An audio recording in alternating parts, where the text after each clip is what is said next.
مرحبا حبايبي، عساكم خير وصحة وسلامة من قناة هيل القرنفل. ارحب بيكم، واليوم راح اسوي لكم فطار السبانغ وان شاء الله راح اقدمها بالتفصيل.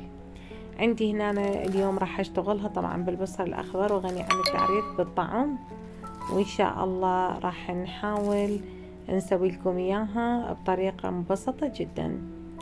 عندنا هنا البصل الاخضر، وتقدرون تستخدمون انتو اي نوع بصل يعجبكم. غسلناه نظفناه وقطعته، وهنا أنا راح أحاول أخلي زيت عادي أنا بالنسبة لي متوفر. تقدرون إذا عندكم زيت الزيتون يكون أفضل. نظل نقلبه لحد ما يذبل البصل عندي. راح أبدي أضيف التوابل اللي تحبوها انتو، بس هو التوابل مالتها كمون شوية، فلفل حار، فلفل أسود، وتقدرون يعني تضيفون أي توابل تحبوها، لكن هي هذه توابلها خاصة. هنا متوقفة. آخر شي نختمها بالسماق، أو ما يسمى بالسماق اللونه أحمر، وش قد ما يعجبكم تقدرون تكثرون، وتقدرون تخلون ليمون أو ليمون دوزي.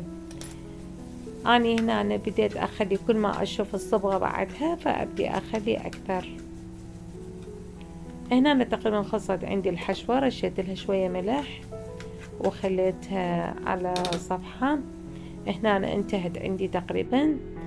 هنا أنا عندي السبانغ غسلته وشلت العضود من عنده، وفقط الورقة احتفظت بها وغسلتها وثرامتها خشن، وبعدين ذبيت لها ملح، وبعدين انتظرتها 10 دقائق. ورا ما ملحتها ذبت كل السوائل اللي بيها، عصرتها، وهذه النتيجة مالتها. لازم تنعصر وما تبقى بيها ولا قطرة مي.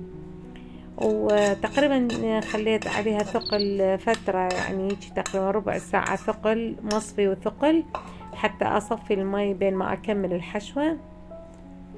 آخر شي عصرتها بإيدي، وهذه النتيجة، ما طلعت ولا قطرة مي خلال الشوي.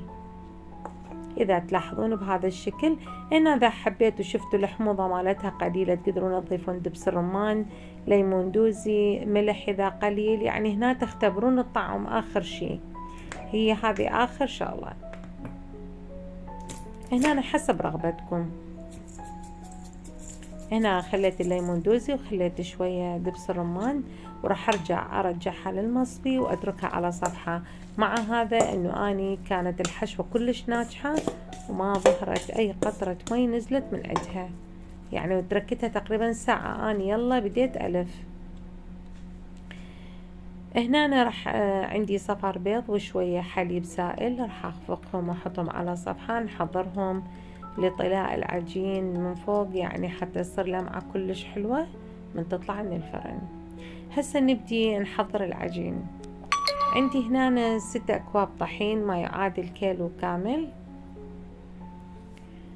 رشة ملح، وهنا أنا عندي بيضتين أخفقهم وراح أضيفهم على الطحين، وعندي كوب مي خليت له ملعقة كوب سكر وملعقة طعام خميرة، ملعقة طعام كبيرة خميرة.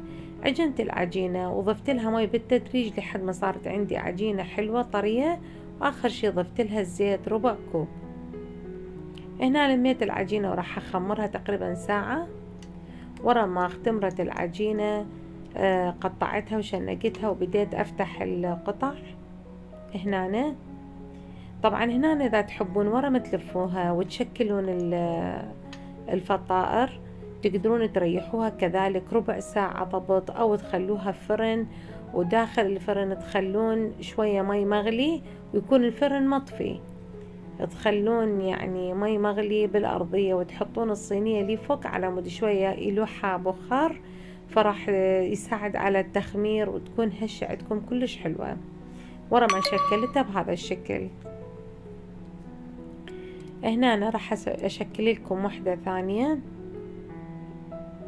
يعني إن شاء الله تكون الطريقة واضحة قدامكم وسهلة كلش، حلو تتشكل، وتخلوها على صفحة ترتاح حتى لا تنفتح عندكم بالشوي. هنا كملت هذه الكمية، طبعا حجمها كلش حلو بقد كف الإيد، واضحة الصورة قدامكم. هنا أنا ورا ما طلعتها من التخمير، إذا تلاحظوها شوية منتفخة والبخار جاي يطلع من عندها، طلتها بالمادة اللامعة مالتها اللي هي صفار بيض وحليب أو بس صفار بيض وشوي خل. دخلناها للفرن أول مرة درجة حرارة كلش عالية من الأسفل، تقريبا تاخذ 3 دقائق، وبعدين 3 دقائق مجرد تاخذ تشميعة أو لون ذهبي مثل هذا الجمال اللي دا تشوفوه قدامكم، وتغطوها بقطعة قماش أو خاولي خاص مال المطبخ. وهذه النتيجة الحلوة الهشة. شكرا جزيلا للمتابعة، مع السلامة، نرجع وياكم فيديو جديد، مع السلامة.